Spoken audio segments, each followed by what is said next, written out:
নোয়াখালীতে সহিংসতার ঘটনায় জড়িত বিএনপি নেতা বলু আদালতে স্বেচ্ছাসেবক দল নেতার স্বীকারোক্তি। মূল পরিকল্পনাকারীরা চিহ্নিত, জানালেন স্বরাষ্ট্রমন্ত্রী। উদ্বোধনের 4 বছরের মাথায় চট্টগ্রামের এম এ মান্নান ফ্লাইওভারের পিলারে বড় ধরনের ফাটল। একমুখী যানবাহন চলাচল বন্ধ, নির্মাণ ত্রুটির কারণ দাবি মেয়রের। এবং 22 দিনের নিষেধাজ্ঞা শেষে নদীতে মাছ শিকারে জেলেরা। মাওয়া আড়তে ইলিশ কিনতে ক্রেতাদের উপচে পড়া ভিড়, দামে আগুন।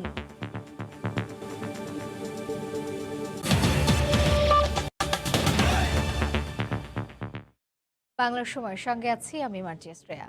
এর আগে নয়াপল্টনে পূর্ব নির্ধারিত সমাবেশে বিএনপি নেতারা সাম্প্রতিক হামলার জন্য সরকারকেই দায়ী করেন। তারা বলেন, সরকার সুপরিকল্পিতভাবেই গণতন্ত্র হত্যা করছে।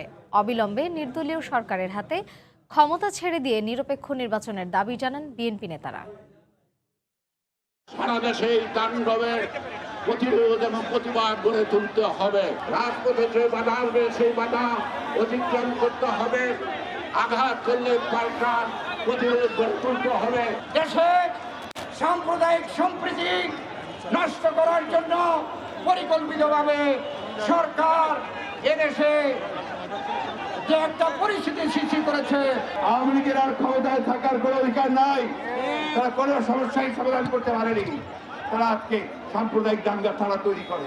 অবিলম্বে পদত্যাগ করুন, করে একটা নিরপেক্ষ নির্দলীয় সরকারের কাছে ক্ষমতা হস্তান্তর করে নতুন নির্বাচন, গ্রহণযোগ্য নির্বাচন করুন।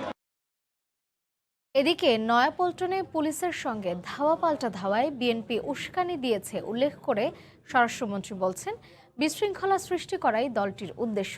দুপুরে সচিবালয় সাংবাদিক ফোরামের আলোচনায় অংশ নিয়ে মন্ত্রী আরও বলেন, সাম্প্রদায়িক সহিংসতায় জড়িতরা যে দলেরই হোক তাদের বিরুদ্ধে ব্যবস্থা নেওয়া হবে। সাম্প্রতিক ঘটনায় দায়ীদের শতভাগ শনাক্ত করা হয়েছে বলেও জানান তিনি।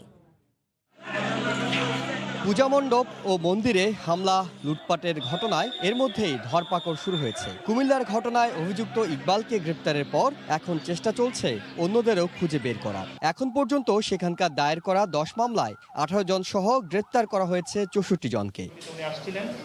তবে শুধু কুমিল্লা নয়, নোয়াখালী, চাঁদপুর, রংপুর সহ সবগুলো ঘটনায় দায়ীদের শনাক্ত করা হয়েছে জানিয়ে স্বরাষ্ট্রমন্ত্রী বলছেন, শতভাগ নিশ্চিত হয়ে 2-1 দিনের মধ্যে সবার নাম প্রকাশ করা হবে। নোয়াখালীতে কিন্তু তারা নাম বলে দিয়েছে। আমরা আরও কনফার্ম হওয়ার জন্য নামগুলো এখন আপনাদের সম্মুখে আমরা বলবো না।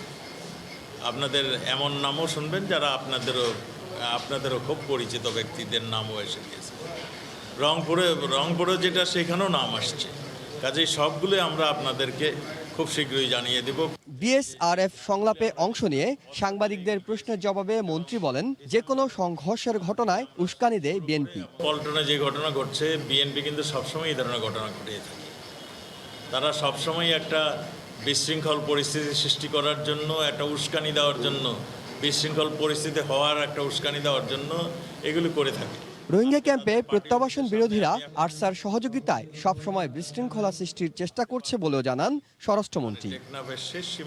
ইহসান জুয়েল, সময় সংবাদ, ঢাকা। দেশে অস্থিতিশীল পরিবেশ তৈরিতে অপরাধীরা একে একে পুলিশের হাতে ধরা পড়ছে। তাদের দেয়া তথ্যে বেরিয়ে আসছে উস্কানিদাতাদের নাম। নোয়াখালীতে হামলার ঘটনায় বিএনপির ভাইস চেয়ারম্যান বরকতুল্লাহ বুলু সহ বিএনপি জামায়াতের 15 নেতাকর্মীর সম্পৃক্ততার কথা আদালতে জানিয়েছেন জেলা স্বেচ্ছাসেবক দলের সহসভাপতি ফয়সাল ইনাম কমল। এদিকে রংপুরেও সহিংসতার ঘটনায় আরও 3 জনকে গ্রেফতার করা হয়েছে।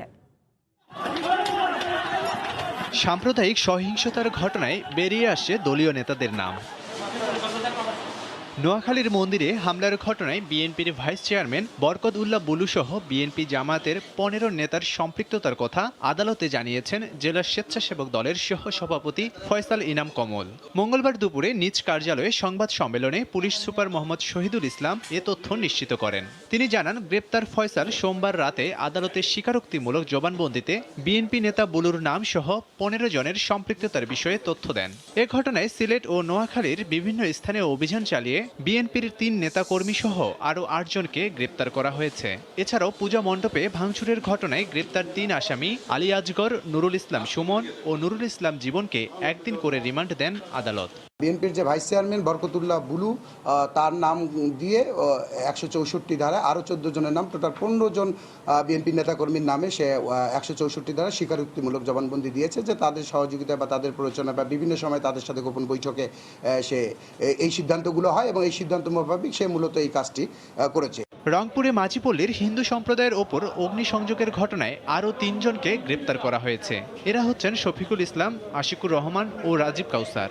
এদের সবার বাড়ি পীরগঞ্জ উপজেলার বিভিন্ন গ্রামে। ঘটনার দিন লুণ্ঠিত মাছ ধরার জালসহ বিভিন্ন মালামালও উদ্ধার করেছে পুলিশ।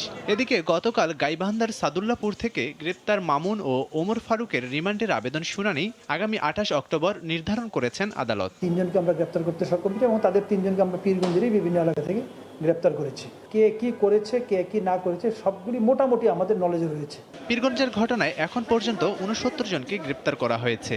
এর মধ্যে 3 দিনের রিমান্ড শেষে 37 জনকে আদালতে ফেরত দিয়ে সোমবার নতুন করে আরও 13 জনকে 3 দিনের রিমান্ডে নিয়ে জিজ্ঞাসাবাদ করছে পুলিশ। লাবিব হাসান, সময় সংবাদ। দেশের বিভিন্ন পূজা মণ্ডপ ও মন্দিরে হামলার ঘটনায় ক্ষতিগ্রস্তদের তালিকা পাঠাতে জেলা প্রশাসকদের নির্দেশনা দেওয়া হয়েছে বলে জানিয়েছেন ধর্ম প্রতিমন্ত্রী ফরিদুল হক। দুপুরে সচিবালয়ে বেশ কয়েকজন সরকার দলীয় সংসদ সদস্যের সঙ্গে বৈঠকের পর তিনি কথা জানান। প্রকৃত তালিকা যেটা এসেছে সেটার ভিতরেও ত্রুটি রয়ে গেছে।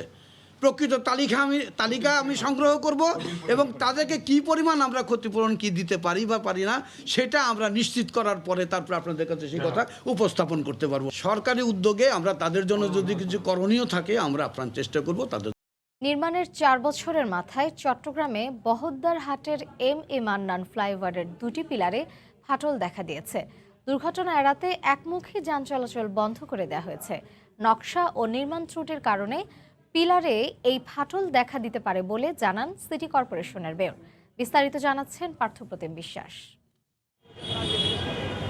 বদ্রার ফ্লাইওভারের র্যাম্পের 2টি পিলারে ফাটল দেখা দিয়েছে। দুর্ঘটনা এড়াতে আরাকান সড়কমুখী র্যাম্পটিতে যান চলাচল বন্ধ করে দেওয়া হয়েছে। যানজট নিরসনে সিডিএ নগরীর সুলভবহর থেকে বদ্রারহাটের 1 কিলোমিটার এলাকা পর্যন্ত উড়াল সড়ক নির্মাণের উদ্যোগ নেওয়া হয়। 2010 সালের ভিত্তিপ্রস্তর স্থাপন শেষে 2012 সালে নির্মাণাধীন ফ্লাইওভারের গার্ডার ধসে 14 জন মারা যান। পরে নির্মাণ কাজ শেষে 2013 সালে এটি উদ্বোধন করা হয়, কিন্তু তেমন কার্যকর না হওয়ায় যানজট নিরসনে র্যাম্প নির্মাণ করে 2017 সালে উড়াল সড়কটি খুলে দেওয়া হয়। 4 বছরের মাথায় 2টি পিলারে ফাটল দেখা দিয়েই আতঙ্কিত হয়ে পড়েছে সাধারণ মানুষ। না, নির্মাণ কাজে ত্রুটি থাকবে, ত্রুটি না থাকলে এরকম পিলারের আগার মাথা তো ফাটার কথা না। হঠাৎ যদি হয়ে যায় তাহলে তো আমাদের ক্ষতি হবে। সিটি মেয়রের কাছে আবেদন জানাচ্ছি এই কাজটা যেন অতি শীঘ্রই এটা একটা বিকল্প ব্যবস্থা করে। নকশা কিংবা নির্মাণে গাফিলতির কারণে পিলারে এ ফাটল দেখা দিতে পারে বলে মনে করেন সিটি কর্পোরেশনের প্রধান প্রকৌশলী। এই লুপটা নাকি মূল ডিজাইনের অন্তর্ভুক্ত ছিল না, পরবর্তীতে এটা ইনক্লুড করা হয়েছে, যার প্রেক্ষিতে যেহেতু মূল ডিজাইনে ছিল না কাজে এখানে ডিজাইনের হয়তো একটা ফল্ট থাকতে পারে। এদিকে ক্ষতিগ্রস্ত পিলার 2টি পরিদর্শনে আসেন চট্টগ্রাম সিটি কর্পোরেশন মেয়র। নির্মাণগত ত্রুটি আছে উল্লেখ করে যে কোনো দুর্ঘটনা রোধে র্যাম্পের উপর দিয়ে যান চলাচল বন্ধ রাখার সিদ্ধান্ত নিয়েছেন সিটি কর্পোরেশন মেয়র। নির্মাণের ত্রুটি থাকার দরুন ফাটলটা সৃষ্টি হয়েছে। আমরা আজকেই সিডিএকে চিঠি দেব এটার জন্য তড়িৎ ব্যবস্থা গ্রহণ করার জন্য আমরা সিদ্ধান্ত নিয়েছি। এদিক দিয়ে কোনো গাড়ির চলাচল আপাতত হবে না। বদ্রার ফ্লাইওভারের র্যাম্পটি 326 মিটার দীর্ঘ ও 6.7 মিটার চওড়া। 2012 সালে বহদ্দারহাট ফ্লাইওভারের গার্ডার ধসে 14 জন নিহত হয়েছিল, যার ক্ষত এখনও শুকায়নি বহদ্দারহাটবাসীর। তাই ক্ষতিগ্রস্ত পিলার 2টি সংরক্ষণ করে দুর্ঘটনার হাত থেকে নগরবাসীকে রক্ষা করবে এই প্রত্যাশা এখন সকলের। নগরীর বহদ্দারহাট ফ্লাইওভারের সামনে থেকে পার্থপ্রতিম বিশ্বাস, সময় সংবাদ, চট্টগ্রাম। টানা 22 দিনের নিষেধাজ্ঞা শেষে দেশের 6টি অভয়াশ্রমে শুরু হয়েছে মাছ ধরা। জেলেদের জালে ধরা পড়ছে ঝাঁকে ঝাঁকে রূপালী ইলিশ। আবারও সরগরম হয়ে উঠেছে দেশের জেলে পল্লী, মাছ বাজার ও মৎস্যঘাটগুলো। তবে ক্রেতারা বলছেন ইলিশের দাম নাগালের বাইরে। এদিকে মৎস্য কর্মকর্তারা ইলিশ প্রজনন মৌসুম সফল হয়েছে বলে দাবি করছেন। দীর্ঘদিন পর আবারও সেই চিরচেনা রূপ। গভীর সাগরে ইলিশ পাওয়ার আশায় ব্যাপক উৎসাহ উদ্দীপনা নিয়ে মঙ্গলবার মধ্যরাত থেকেই দল বেঁধে বেরিয়ে পড়ে জেলেরা। সাগর জুড়ে শুধু জেলে আর ট্রলার, এ যেন জেলেদের মিলন মেলা। প্রথম দিনেই বেশ ভালো সংখ্যক ইলিশ ধরা পড়েছে জালে। আড়তে আড়তে এখন নানা আকারের ইলিশের মহোৎসব। ইলিশের ক্রেতা আর খুচরা বিক্রেতাদের ভিড়ে মুখর দেশের মৎস্য অবতরণ কেন্দ্রগুলো। দীর্ঘদিন পর মাছ বেচা কেনার সুযোগ পেয়ে খুশি ব্যবসায়ীরা। 22 দিন পরে আমরা নদীতে আইছি। নোনা পানির মাছ মিঠা পানিতে আইছে আর মাছ ভালোই পাওয়া যায়। এদিকে ইলিশের দাম চড়া বলে অভিযোগ ক্রেতাদের। ব্যবসায়ীরা বলছেন প্রথম দিনের দাম কিছুটা বাড়তি হলেও মাছ শিকার শেষে জেলেরা ফেরার পর দাম আরো কমবে। বন্ধ হওয়ার আগে যেরকম ছিল সেই অবস্থায় আছে, দাম খুব একটা কমে নাই। দামটা এত বেশি যে আমরা কেনার মতো পোষণ করতে পারতেছি। সাগর থেকে মাছ মেরে যখন মোকামে আসবে ইনশাল্লাহ আমাদের ইলিশ মাছ অনেক দাম কমে যাবে। প্রজনন মৌসুমে মা ইলিশ রক্ষায় মৎস্য বিভাগ সহ প্রশাসনের যৌথ অভিযান সফল হয়েছে বলে জানিয়েছেন মৎস্য কর্মকর্তারা। পর্যাপ্ত পরিমাণে মা ইলিশ রক্ষা করতে পেরেছি, এটা অবশ্যই আমাদের এই যে উৎপাদনের ধারাবাহিকতা সেটা রক্ষা পাবে। গত 4 অক্টোবর থেকে 25 অক্টোবর পর্যন্ত মাছ ধরায় সরকারি নিষেধাজ্ঞা ছিল। নিষেধাজ্ঞা ভালোভাবে কার্যকর হয় এবার ইলিশের উৎপাদন ও বিক্রি বাড়বে বলে প্রত্যাশা সংশ্লিষ্টদের। সাদিয়া আফরিন, সময় সংবাদ। মুন্সিগঞ্জের মাওয়া মৎস্য আড়ত ভরে গেছে ইলিশে।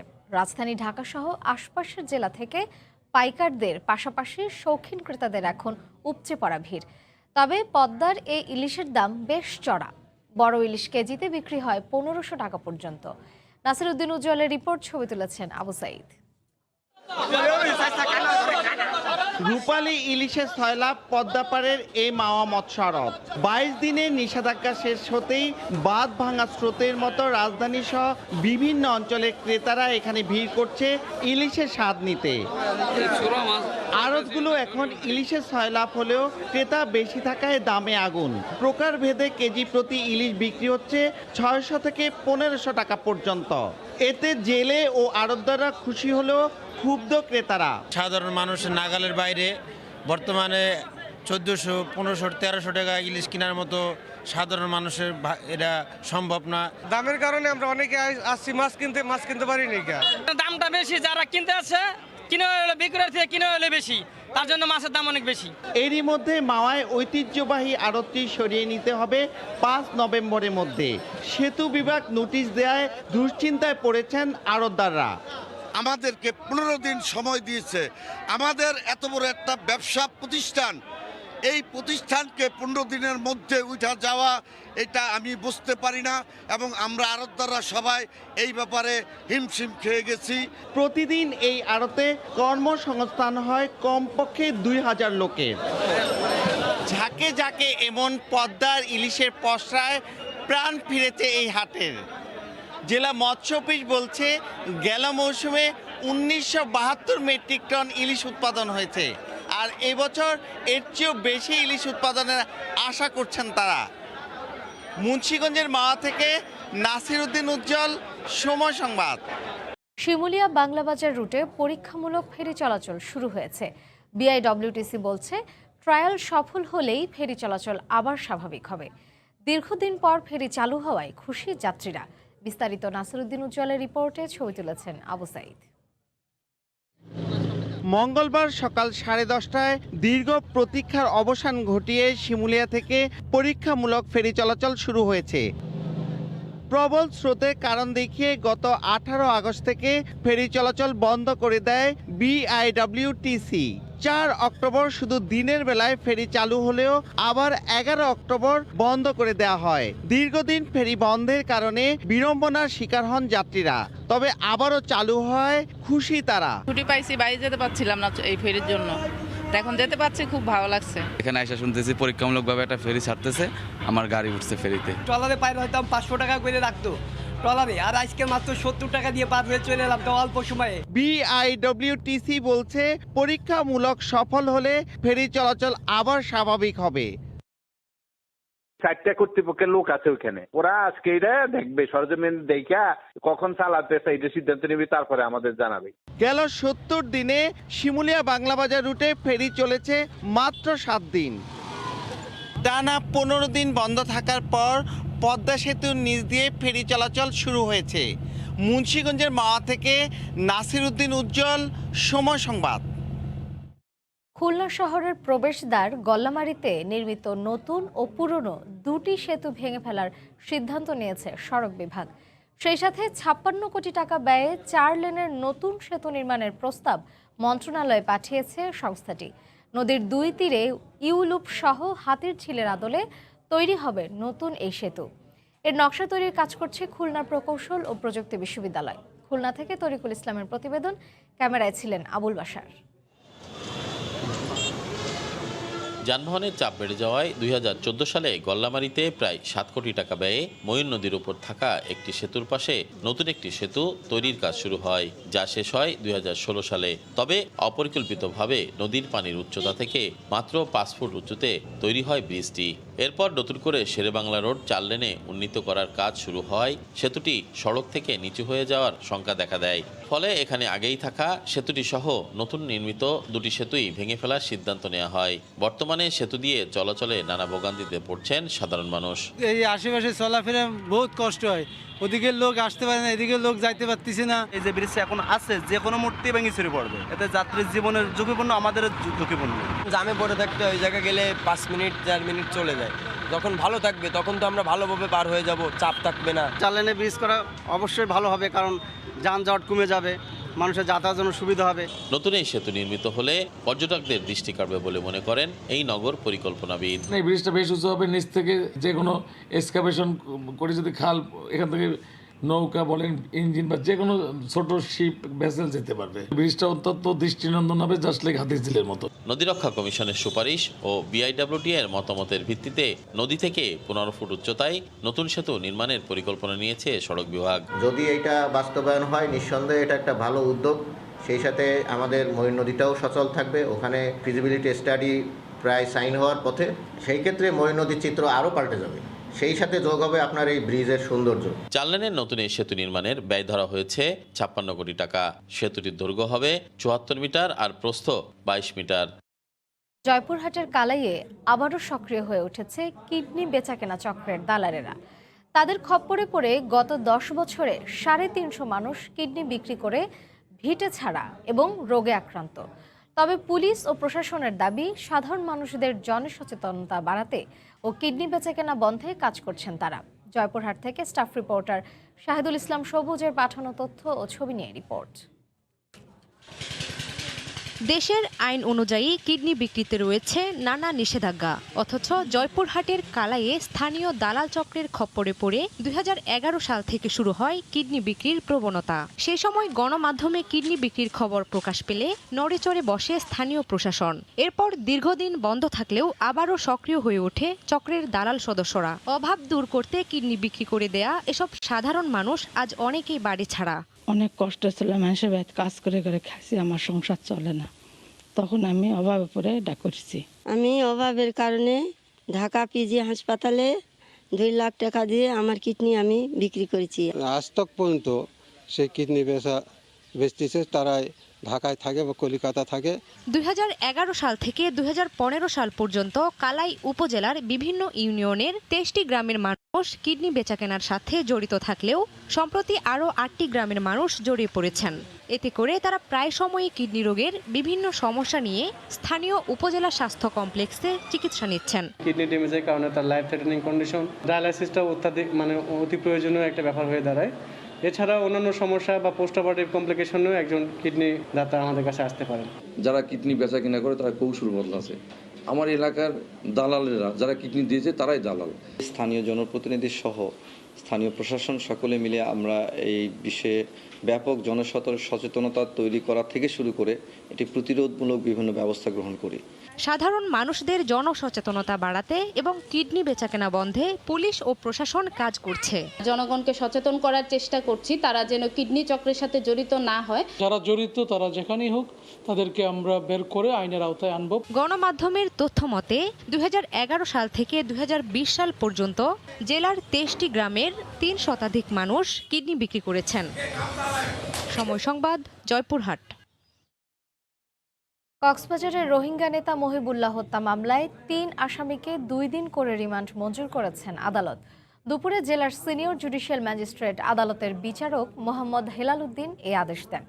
এর আগে কড়া নিরাপত্তার মধ্য দিয়ে রশিদ ওরফে মুর্শিদ আমিন, আনাস ও নূর মোহাম্মদকে আদালতে হাজির করা হয়। এ সময় মামলার তদন্তকারী কর্মকর্তা 5 দিন করে রিমান্ডের আবেদন করেন। শুনানি শেষে তাদের প্রত্যেককে 2 দিন করে রিমান্ড মঞ্জুর করেন বিচারক। গত শনিবার উখিয়ার বিভিন্ন ক্যাম্পে অভিযান চালিয়ে রোহিঙ্গা নেতা মহিবুল্লাহ হত্যা মামলায় 3 আসামিকে গ্রেফতার করে পুলিশ। গত 29 সেপ্টেম্বর রাতে উখিয়ার কুতুপালং ক্যাম্পে গুলিতে নিহত হন মহিবুল্লাহ। এরপর থেকে এখন পর্যন্ত 9 জনকে গ্রেফতার করে আইনশৃঙ্খলা রক্ষা বাহিনী। এদিকে রোহিঙ্গা নেতা মহিবুল্লাহ সহ 7 রোহিঙ্গা হত্যার ঘটনায় উদ্বেগ প্রকাশ করেছে সফররত ইউরোপীয় ইউনিয়নের মানবিক সহায়তা কমিশন প্রতিনিধি দল। একই সঙ্গে বিশ্বের বৃহৎ আশ্রয় শিবিরে সমন্বিতভাবে ঝুঁকি প্রতিরোধে কর্তৃপক্ষ যথাযথ ব্যবস্থা নেবে বলে আশ্বাস দিয়েছে 15 সদস্যের প্রতিনিধি দল। মঙ্গলবার দিনব্যাপী কক্সবাজারের উখিয়ার রোহিঙ্গা ক্যাম্পের নানা কার্যক্রম পরিদর্শন ও রোহিঙ্গাদের সঙ্গে কথা বলেন প্রতিনিধি দলের সদস্যরা। অন্যদিকে নাগরিক অধিকার নিয়ে মিয়ানমারে ফেরত পাঠাতে ইইউর কাছে দাবি জানিয়েছেন রোহিঙ্গারা। ক্যাম্প ঘুরে এসে আরও জানাচ্ছেন সুজাউদ্দিন রুবেল।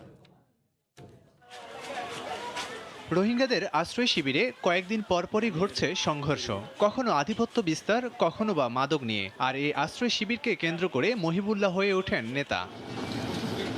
সম্প্রতি মহিবুল্লাহ সহ 7 রোহিঙ্গা হত্যার ঘটনায় উদ্বেগ প্রকাশ করেন ইইউ মানবিক সহায়তা কমিশন। মঙ্গলবার সকালে রোহিঙ্গা ক্যাম্প পরিদর্শনে যায় ইউরোপীয় ইউনিয়নের 15 সদস্যের একটি প্রতিনিধি দল, যার নেতৃত্বে মানবিক সহায়তা ও দুর্যোগ ব্যবস্থাপনা commissioner জানেল এনোচিক। I was shocked at the recent violence in the camp, both by the murder of Mohibullah. This is an issue that needs to be tackled. প্রতিনিধি দলটি প্রথমে কুতুপালংয়ে জাতিসংঘের ট্রানজিট সেন্টারে যান। সেখানে রোহিঙ্গাদের সঙ্গে কথা বলেন এবং কার্যক্রম পরিদর্শন করেন। এরপর দীর্ঘ পথ পায়ে হেঁটে ক্যাম্প 18-তে শিশু শিক্ষা কেন্দ্রের পাঠদান কার্যক্রম দেখেন ও রোহিঙ্গাদের সঙ্গে আলাপ করেন। Trying to help with the humanitarian assistance that is going to Rohingyas who are still in Rakhine State, as well as to some other parts of Myanmar population who are in need of humanitarian assistance. এদিকে ক্যাম্পে বিদেশি কোনো প্রতিনিধি দল আসলেই স্বদেশে ফিরে যাবার বিষয়ে আশায় বুক বাঁধেন রোহিঙ্গারা। তাই এবারও নাগরিক অধিকার নিয়ে মিয়ানমারে ফেরত পাঠাতে ইইউর কাছে দাবি জানিয়েছেন তারা।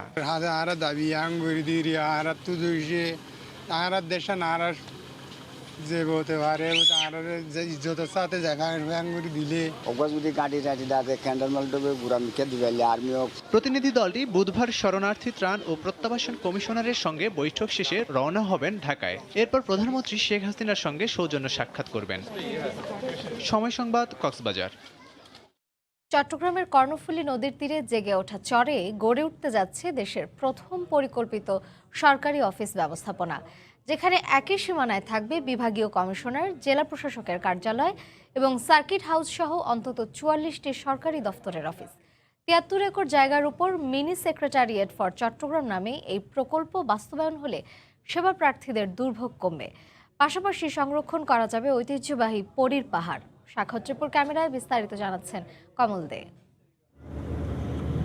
কয়েক যুগ আগে কর্ণফুলী নদীর তীরে জেগে ওঠা এই চরে শেষ পর্যন্ত হতে যাচ্ছে মিনি সেক্রেটারিয়েট ফর চট্টগ্রাম। প্রধানমন্ত্রীর অনুশাসন পাওয়ার পরপরই শুরু হয়ে গেছে প্রকল্পটি এগিয়ে নেওয়ার কাজ। ইতিমধ্যে প্রাথমিক ডিজাইন করে চূড়ান্ত অনুমোদনের অপেক্ষায় রয়েছে চট্টগ্রামের জেলা প্রশাসন। এক একটি অফিস এক এক জায়গায় থাকাতে আসলে মানুষের অনেক ভোগান্তির সৃষ্টি হচ্ছে।